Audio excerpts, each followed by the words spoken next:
नमस्कार, आपण पाहत आहात जनहित 24/7 आपल्या हक्काचा न्यूज चॅनल। अकोले तालुक्यात दप्तरी 125 या भाताच्या वाणाबाबत शेतकरी बांधवांकडून गंभीर तक्रारी पुढे येत आहेत। लागवडीनंतर अपेक्षित उत्पादन न मिळणे, कणसे व्यवस्थित न धरणे आणि मोठ्या प्रमाणात आर्थिक नुकसान अशी परिस्थिती शेतकऱ्यांनी मांडली आहे। विशेष म्हणजे शेतकरी बांधवांचे म्हणणे आहे की गेली 3 वर्ष सातत्याने या वाणाबाबत अशाच प्रकारच्या तक्रारी होत आहेत। त्यामुळे ही केवळ एक वेळची चूक नसून संभाव्य फसवणुकीचा प्रकार असल्याचा संशय व्यक्त केला जात आहे। शेतकऱ्यांची ठाम मागणी, कृषी विभागाने या प्रकरणात तात्काळ लक्ष घालावे, झालेल्या नुकसानीचा पंचनामा करून भरपाई मिळवून द्यावी आणि चौकशी पूर्ण होईपर्यंत यावर्षी दप्तरी 125 या वाणाची विक्री थांबवावी। शेतकरी आधीच नैसर्गिक संकटाशी 2 हात करत आहे। अशावेळी बियाणांच्या गुणवत्तेबाबत प्रश्न निर्माण होणे ही अत्यंत गंभीर बाब आहे। जनहित 24/7 शेतकरी बांधवांच्या या आवाजाला न्याय मिळेपर्यंत पाठपुरावा करत राहील। आपण पाहत रहा जनहित 24/7 आपल्या हक्काचा आवाज।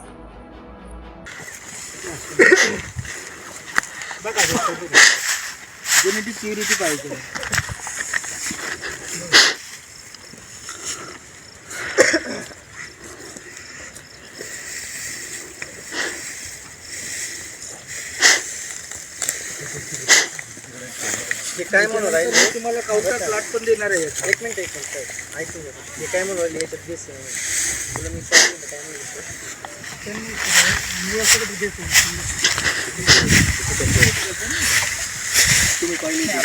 आता दुकानदार म्हणतात ते पहिली हा हार्वेस्टिंग कधी झालाय प्लॉट?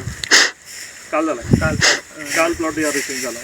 जर तुम्हाला नोटीस आलेली आहे का प्लॉट सर्वेसाठी येणार आहे तर तुम्ही काल हार्वेस्टिंग करायची काय काम नव्हतं। माझी ओरड तुमचा स्टॅम्प प्लॉट तुम्ही दाखवायला पाहिजे होता। माझी ओरड काय होती, 2 महिन्यापासून मी प्लॉट बघायला आलो। पंचायत समितीने तुम्हाला लेटर दिलेलं आहे आणि तुम्हाला आदेश केलं की आम्ही या तारखेला इतके दिवस येणार आहे। हे लेटर दिलंय तो त्यापूर्वी तुम्हाला लेटर दिलेलं नव्हतं। बरं मला एक सांगायचं आहे, दुकानदार काय म्हणतो हे तळातून उपटून घ्या नाही तर हे तुमचं 7 वर्ष उतरत। मग आम्ही काय करायचं तुम्ही सांगा। आज एक दिवस थांबल्यास काही एवढं नाही याच्यात भेसळ आम्ही काढून घेतली तुम्हाला दाखवू असं का ना जे काय आहे ना पण कमीत कमी तरी पाहिजे होता। यांचे फोटो यांचे व्हिडिओ हे आहे ना माझ्या। अरे त्याला दुकानदार आहे त्यांचा तो कोणता आमचं एक हे म्हणतो तो मुद्दा बरोबर आहे का आज येणार आहे तुम्ही काल कापला एक दिवस थांबता आला असता ना। मान्य होतं बरोबर। एक दिवस आम्ही थांबलो 2 महिने त्यापूर्वी तुम्हाला लेटर आलेलं नव्हतं का तुम्हाला असं सर्वे येणार आहे। तुम्हाला सर तुमच्या पंचायत समितीने लेटर आलेलं आहे का ह्या तारखेला इतक्या वाजता तुमच्या सर्वेसाठी येणार आहे। तर तुम्ही प्लॉट तोपर्यंत उपटाय नव्हतं लागत एवढं तुमचा सर्वे होऊन जाईल। आणि मुख्य तक्रारदार तुम्ही तर तुम्ही आज माझं म्हणणं काय तुम्ही ऐकून घ्या। ज्या वेळेस मी कंप्लेंट दिली म्हणजे दुकानदारांकडे केली ते काय म्हणले, तुम्ही जर असं ते तुम्हाला जर वावराचे नुकसान करायचे नसेल तर ते तळातून प्रथम बरोबर त्यांनी बरोबर सांगितलं। त्यांनी कुठलं चुकीचं आम्ही काही चुकीचं केलं नाही बरोबर आहे। पण तुम्ही कंप्लेंट दिली काढली खेळ तो विषय नाही। कंप्लेंट दिली माहिती प्लॉट एक दिवस ठेवायला पाहिजे तुम्ही म्हणजे मग आपल्याला त्याचं मान्य करू। चल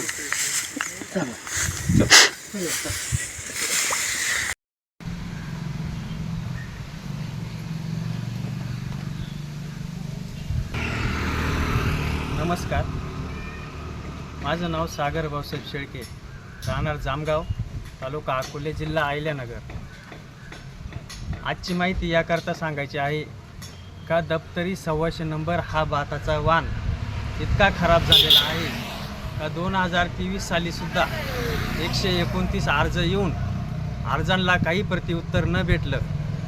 त्यावेळेस शेतकऱ्यांची घोर फसवणूक होऊन कंपनीने शेतकऱ्यांना अक्षरशः भीक मागण्याची परिस्थिती आणली होती। त्यावेळेस कंपनीच्या प्रतिनिधींना कळूनसुद्धा त्यांनी प्रतिनिधी वेगळेच पाठवले। ते घोडमारे साहेब कोणतरी होते, ते वाघमारे साहेबांना पाठवलं। वाघमारे साहेब म्हणे घोडमारे साहेबांना पाठवतो। असं करता करता त्यामध्ये 2 महिने निघून गेले। त्याच्यानंतर कृषी विभाग तक्रार करून कृषी विभागाने कमीत कमी 1 महिन्यानंतर पाहणी केली। पाहणी करीत असताना शेतकऱ्यांचे पूर्णपणे भात कापणी होऊन गेली होती।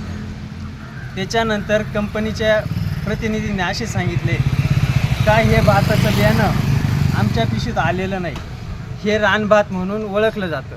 तर रानभाताची चौकशी करता आम्ही राजूर फॉरेस्ट ऑफिसला गेलो असता त्यांच्याकडे चौकशी केली, रितसर अर्ज केला. अर्जामध्ये त्यांनी असं सांगितलं की आमच्या विभागामध्ये असं भाताचं रान किंवा वनस्पती कुठंच आढळली नाही, त्यामुळं हे भाताचं बियाणं भेसळ झालं ते फक्त कंपनीमुळंच झालं. तर कंपनीचे प्रतिनिधी यांनी आम्हाला फक्त येड्यातच काढण्याची, त्यावेळेस शेतकऱ्याचं कमीत कमी 50 ते 60% नुकसान होऊन फसवणूक झाली होती. तसेच आम्ही वेळोवेळी 129 जण कृषी विभागाकडे जाता त्यांनी पण आम्हाला थोडी टाळाटाळ केली, आज उद्या केली. पण आम्ही काही शेतकरी आमदार साहेबांकडे जाऊन व तहसील साहेबांकडे उपोषणाचा अर्ज करता त्याच्यानंतर कृषी विभागाने चौकशीस सुरुवात केली. कृषी विभागाने पंचनामे करीत होते त्यावेळेस मुद्दामून लेट केले. भात कापणी झाल्यानंतर कृषी विभागाचे माणसं आलेले होते शास्त्रज्ञ, त्याच्यानंतर त्यांनी असा अहवाल दिला का हे भात कोणत्याही प्रकारात भेसळ नाही आहे.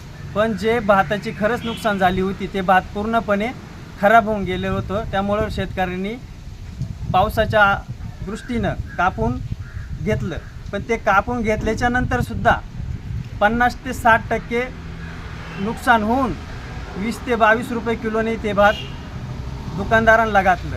एवढी मोठी नुकसान त्यावेळेससुद्धा झाली होती.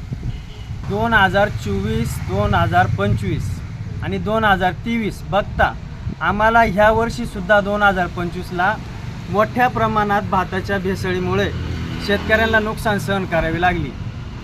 तर 2023मध्ये रानभात म्हणून त्यांनी उडाउडीची उत्तरे दिली.